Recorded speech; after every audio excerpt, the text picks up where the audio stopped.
Hello, everyone, and welcome to Disney WTF. This is episode 29. And for those that don't know us yet, we are a Disney couple. One of us is a Disney fanatic, and one of us is not. But somehow, we've made a way to make this relationship work. Yes. How you doing? I'm doing good. Yeah. 29. That's like, this must be your episode. This is all about me. It's really not. No, the episode is not all about me. But this is my last year in my 20s, so I will be hitting that magic 3-0 in about a week or so, like 10 days. Tell everybody what you said about yourself earlier. Oh, that like I only have 9 days or like 11 days left to be for Forbes to recognize that I'm like I should be in 30 under 30. So I don't have much time, but yeah, very limited time to be recognized on the list. Yeah, but there's a 40 under 40, so we'll see how that goes. Is there a 40 under 40? There's a 40 under 40. I googled it. I was really like, I really want to make sure it's a thing. Otherwise, you're gonna write Forbes and be like, "I'm here." Yeah, guys. I'm like, hey. I'm doing stuff. Headlines. All right. So my first headline, this one's kind of big.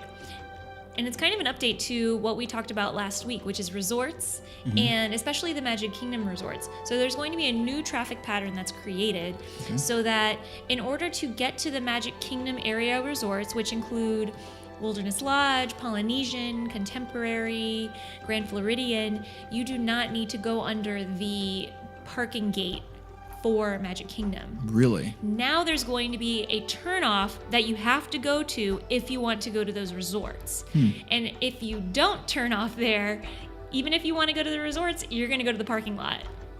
So it's a big deal because people will get lost. I think a lot of people might be confused. Yeah. I mean, like if they don't see that update or something. Yeah, but we don't know how well signed it is, so it could be very, very well signed. Maybe Disney knows that people are not going to maybe they're not up to date on headlines. Yeah. And they should have watched the show. If only. Yeah. So, yeah, but that's a pretty big deal because, I mean, since the 70s when Magic Kingdom first opened and there was the Contemporary over there, that this is the first change, like big change to that little part of the area or that area since then. Well, I hope Disney does its job to push out the info and maybe make it so that if you didn't notice the change, it's not like a dangerous like, oh my God, swerve, Oh, so, but people, they'll swerve. Yeah, but hopefully swerve. Yeah, hopefully it won't be too bad. Yeah. My next headline, and this is the one I was really excited to tell you about. Okay. A lot of details have been released about Mickey Minnie's Runaway Railway in Hollywood Studios. This is the Mickey ride that I'm not a fan of. Yes. Okay. So a couple of things were released. I'm going to kind of save the best that I think that you'll appreciate the most for last. So it's known now that the premise of the ride is that you're actually stepping into the cartoon and you become a part of the cartoon that Mickey and Minnie are a part of. The ride vehicles are going to be train-like, so makes sense. Should we like warn people like spoiler alert? Like, if you don't want to hear, if you want to be surprised, like maybe skim over this and, jump to another section.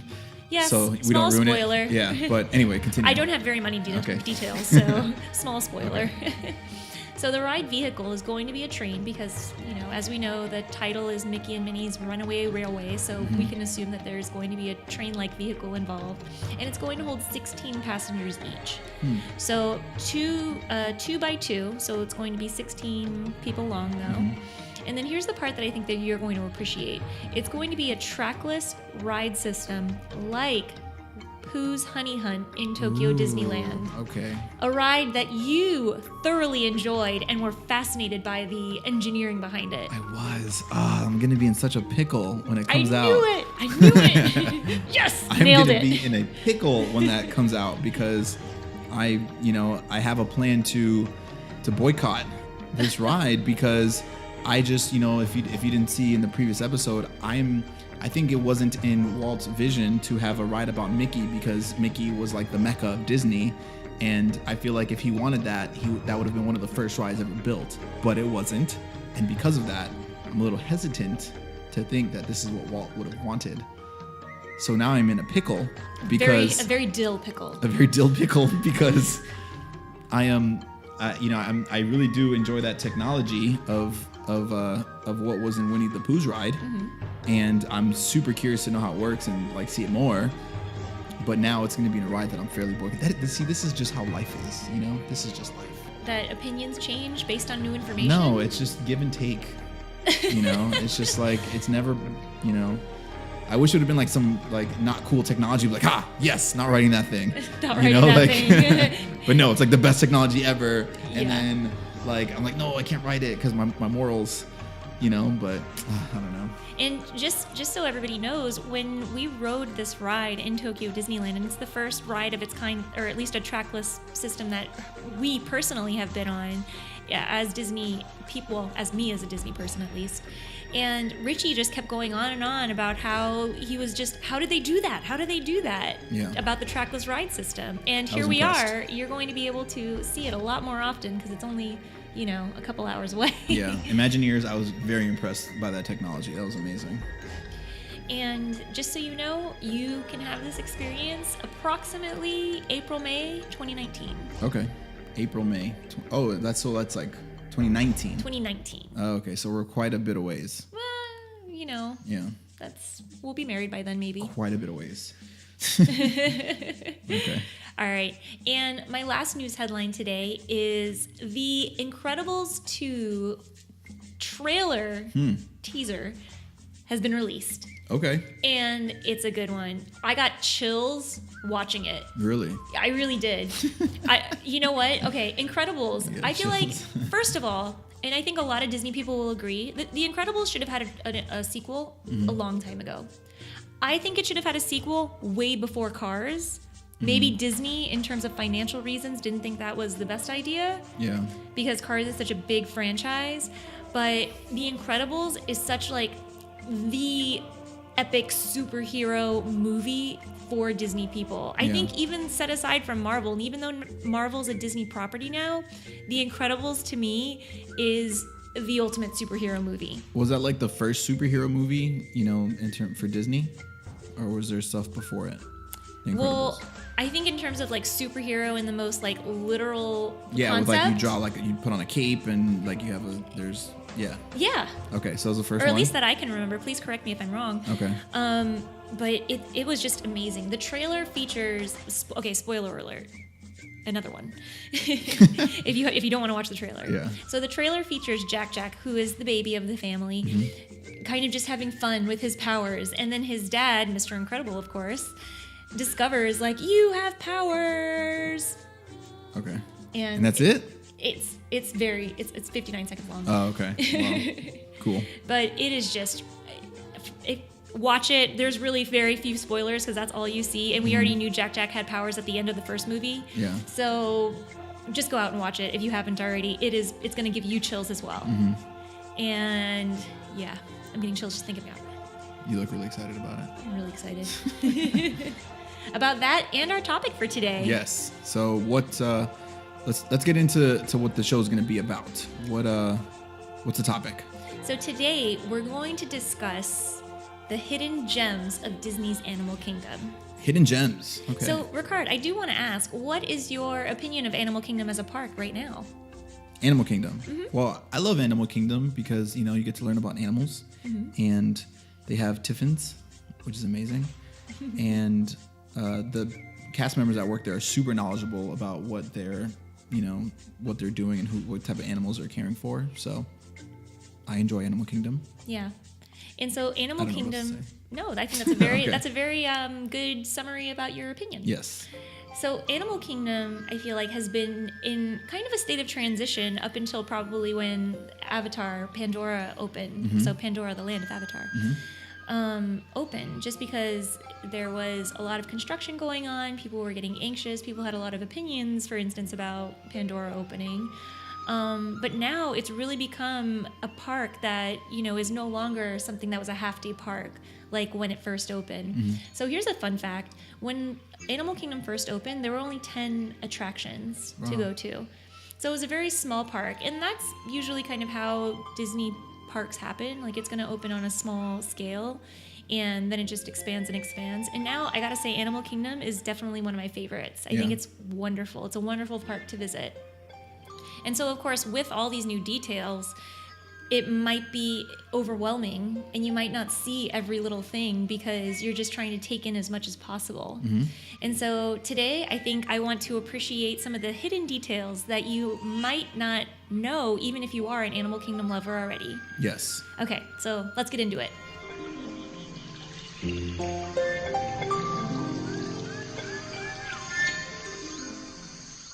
First one. So the first one is going to be the Harambee bricks. Now that's something very abstract. I just titled it that. Yeah. Because I know there's a Harambee area. Is that where The they're bricks located? are? Yeah. Okay. So Harambee, to appreciate what the Harambee bricks are, you have to kind of know the backstory, which is something that I recently learned about. So the land of Harambee, or the village of Harambee, was colonized formerly by a Dutch colony, so it was formerly colonized by the Europeans. And it was peacefully, they emphasize that, that there was a revolution where the people of Harambee are now self-governing, and it has become a place for tourists, a place for merchants, and what was that colony, the remnants are actually in the ground, and you can see bricks inlaid into the ground of Harambee that indicate a fort wall. Oh, okay. That used to surround the village to keep invaders out. Gotcha. Quick question. Is Harambee on a actual map of the world, or is it like only on a Disney map? That I am not sure of. I am not a geographic expert. Okay. I do know that Harambee in Swahili means pulling and working together. Okay, but we don't know if it's a real African city. Village. Or village. No. Okay. I do not. Okay. Because like I said, I am not an expert. Okay. Gotcha. in geography. Yes. But if it is, I would love to go there and see the real thing. Okay. To see how it compares to our Animal Kingdom version. Yeah. So yeah, but I mean, since that revolution, the walls have come down off of that fort, but not completely, because you can see as you're walking into the village that there are bricks inlaid right there to indicate the history and story behind it. It's really interesting. I mean, that's something literally, You walk thousands of people walk on Yeah. every single day. That's crazy. And it's just there for the taking, just to enhance the story, just that one little bit. Yeah. So it's pretty amazing. Interesting. And here's a bonus gem, that the thatched roofs in the Harambee village were thatched by people from South Africa. So they brought in craftsmen from that area who do it as their living to thatch the roofs in that area. Yeah. Wow. Because I know, like, it's crazy because Disney has like their, I guess, I think they spoke about how there's some architect from the world came to do something. So, but I know they have like their exchange program where people from other countries come and work. I wonder like if that all kind of ties into like the same program. Oh, I bet it does. Well, because for instance, like in Epcot, the Morocco area, the king of Morocco sent his architect to Disney to build this area along with Disney Imagineers. And there are people from every part of the world that are working in these areas of the parks. And it's just super cool and immersive, and it's one of those things like you don't even have to leave your own backyard really to get to a taste of that culture. That's pretty crazy. Yeah. So, all right, my next hidden gem is actually the largest hidden gem on my list, and it's the Oasis. Okay. So the Oasis is the first land that you walk through in Animal Kingdom before you even reach the Tree of Life. So how's that like a hidden gem if it's like so big? Because I feel like people do not stop and stand to appreciate it, because it's like the pathway into the park. Yeah. So you know how when you enter the park and you have to separate either left or right, and then they both converge once you get to the Tree of Life on Discovery Island? I didn't know those places. I thought you all went to a different place. So you can go left, middle, or right, and you'll all still end up at the Tree of Life? Left or right. Oh, okay. Yeah. Gotcha. But I think the reason why the Oasis deserves a little bit of attention is because it's really that first step that Disney takes to take you out of the parking lot, out of the turnstiles as they are now, and puts you into that you're on an adventure. And there's going to be wildlife, which there are literally wildlife exhibits in this area too. So even though it's not a dedicated trail like the Pagani Forest Trail or what have you, there are cast members there who are also super knowledgeable, like you were saying, and can educate you on, these macaws or this anteater, let's say, and what their day-to-day lives are, what their MOs are in life. And even the lush tree life that Disney has put in there and planted. I mean, you look from the ground all the way sky high, 50 feet in the air, and there's just lush jungle-like atmosphere that is immersive so that you can get into the zone, the animal kingdom zone. Well, you're definitely there. I put myself there just in describing it. That was intense. Oh, man. Yeah, so I mean, I do want to say it's the largest hidden gem on this list because I do think that it needs a little bit of attention, even from you and I, because I think that I speed walk through that thing. Exactly. Like, we gotta go.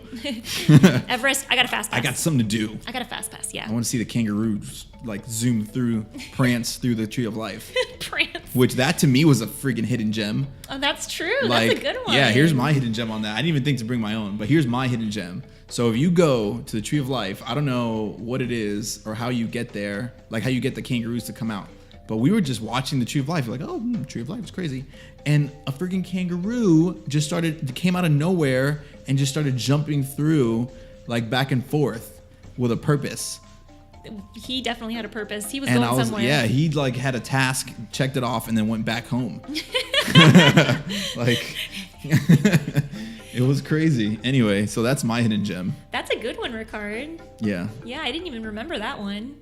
Yeah. I have a couple actually, but now that I'm thinking about it. But anyway, okay. You continue on. Whatever you don't say, and if it's mine, I'll throw it in at the end. All right. Well, my closing remark on the Oasis was it prepares you for the wild, air quotes, experience you're about to have. Nice. All right. So my next hidden gem is going to be something that you and I have discussed on our Expedition Everest show, is Circa Zong. Do you remember what Circa Zong is? No. Okay. It is the village that is surrounding Expedition Everest. And the reason why I think that this one is kind of a hidden gem as well is also because of the backstory.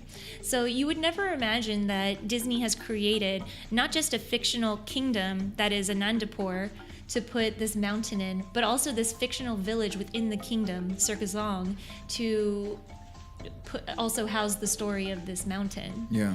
And the fact that the backstory also involves that tea traders used to use the mountain and the trains to harvest tea and export that as their main source of income has totally transformed into a trekking community and hosting tourists instead of exporting tea.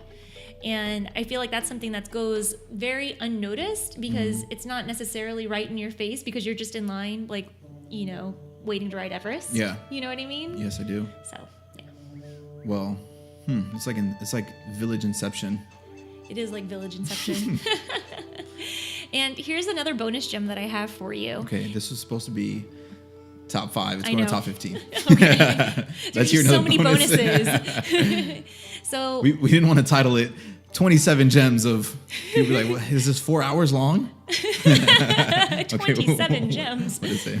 So the bonus gem is going to be about the Everest Shrine. And you may or may not remember where the shrine is, but it's actually across the river from the mountain. So if you're walking up towards Everest, right before you get to the bend that's going to turn so you get to the straightaway by Everest, there's going to be a mini shrine where there's some money, some food, some offerings to offer the gods of the mountain. Okay? And what you may not notice is that the curvature of the shrine actually reflects the curvature of the mountain. And because this is getting a little abstract for Richie, I do have a picture so that he can see it. How mind blown are you? I don't remember if I've seen that, which is crazy. So I don't think I've seen that before. Really? Really? When you said shrine, I thought there was, because there's something in there that you can throw like coins into when you're in the queue, to like you wish, and it looked like a shrine inside the queue. Okay, so I think that could probably be another one. Okay. But this is another one. Yeah. Which I think in the queue, speaking of, here's another bonus one, is the which it kind of annoys me a little bit because I'm like, I got to deal with this. But if one person rings a bell in the queue, because there's a bunch of them, it's like you get bells for 5 minutes. Oh, 5 minutes, please. Like, until you get into the museum, you're going to hear bells. It's so funny. But anywho. It's not that I'm the first one usually. It's usually... But I like to jump on the bandwagon. Super quiet when I'm walking in. I'm like, oh, this is so peaceful. Lori rings a bell, ding. And then all of a sudden, it gets crazy. Well, I mean, it's almost Christmas time, so there's a lot of bells involved in that. Anywho. Okay. Anywho. All right. So I do think that the shrine mimicking the shape of the mountain is definitely a hidden gem, because it's kind of like one of those things that you just walk by, and you might not notice it. You might take a picture in front of it, and you might not even notice it until you get home. But please go look for it, and I think that you'll be as amazed as I am. Just Google it. Google the picture. Everest Shrine, Animal Kingdom. We should post that. Okay. Yeah. You gotta post it on Instagram, let people see it too. All right. So here's my next hidden gem. What number are we on? This is 4. Okay. Technically. Gotcha. Officially 4. Officially 4, yes. Okay. So the next one is going to be the background music of Animal Kingdom. And okay, I'll say this. Animal Kingdom is not the only place that Disney has background music. Everywhere has background music. Yes. And it's all so well curated to the vibe and the theme that they want to create. But I think Animal Kingdom is a crazy representation of the different types of background music that Disney puts there so that you can feel a certain way. And I'm going to give you this example from one side of the park to the other. Dino Land USA. So, as we know, Dino Land USA, roadside attraction, all about America. The background music ranges from REM, a famous 90s rock group, all the way to Blue Oyster Cult, another famous rock group. Gotcha. Okay. And then you go to Africa, and you're going to have all of these drums and all this music that's made by African musicians. And it's just going to transport you just like you're there. Yeah. And even so, in Africa, there are groups, live entertainment acts that you can see demonstrating this beautiful music that they create that might not be as familiar to us living here. Yeah. And I just think how about this? Get a drink, take a seat, and listen. Stop and listen, no matter what land you're in, to the music in the background. And I think you'll be transported somewhere magical. All right. And my last hidden gem, officially, because we're only going up to 5 today, is going to be speaking the native language of Na'vi in Pandora. So, I don't know if you know this, Ricard. The Pandora, the land of Avatar, the Na'vi people have their own language that they speak. The Na'vi people? Yes. Okay. And you can go up to a cast member and they can actually teach you some things. So even though this language was created for the movie, and there's only about 1,000 words in the language itself, it was created by a USC linguist for James Cameron.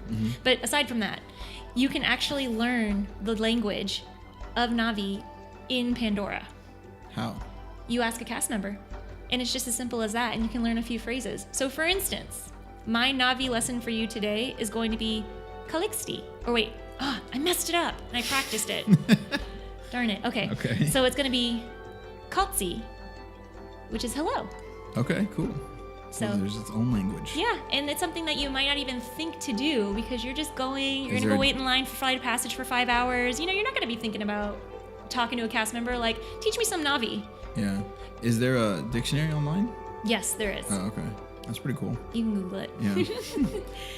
But what hidden gems do you have to add? So the 2 hidden gems of Magic Kingdom that I'm going to throw in here are... We're talking about Animal Kingdom. That's what I meant. Animal Kingdom. The 2 hidden gems that I'm going to throw in about Animal Kingdom is the parrot or macaw? macaw show that is there that we randomly stumbled upon that was amazing, because I don't know how they trained these birds to do that, but it's an amazing show. And if you can if you're there, definitely try to figure out when that show is going to be and go watch it, because it's very short. It's 5 minutes long, if that. And it's I don't know. I don't even know if it's on the schedule. Is it on the schedule? I'm not sure, actually. But just find out. What Richie's talking about is there's a macaw demonstration in front of the Tree of Life a couple times a day at least. And they send the macaws off and then they bring them right back. Yeah, and it's pretty majestic. And you're worried. They fly so close to your head that they're just going to scrape off your hair with their claws. And it's really wonderful. The crazy thing is that I don't think they don't house them purposefully.